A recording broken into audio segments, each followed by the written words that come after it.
طب کی دنیا میں اسکلیپیوس یونان کا مشہور حکیم تھا۔ جانگنوس نے اسکلیپیوس کے متعلق لکھا ہے کہ وہ ایک الہامی طبیب تھا۔ اس کے متعلق یونانیوں میں کچھ خرافات پھیلی ہوئی تھیں۔ کوئی اسے غیب کا علم جاننے والا مانتا اور ناقابل علاج مریضوں کو علاج کے ذریعے صحیح کر دیتا تھا۔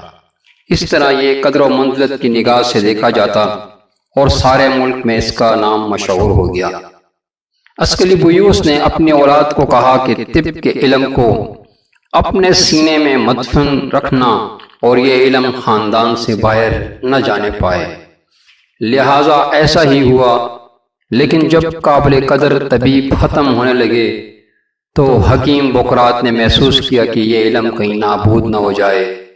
اس نے کنبے اور گروہ کے لوگوں میں کمی آتے دیکھ کر اس فن پر کتابیں تصنیف کرنا شروع کر دیں۔ اس طرح یہ فن خاندان سے باہر نکلا اور آج تک زندہ ہے۔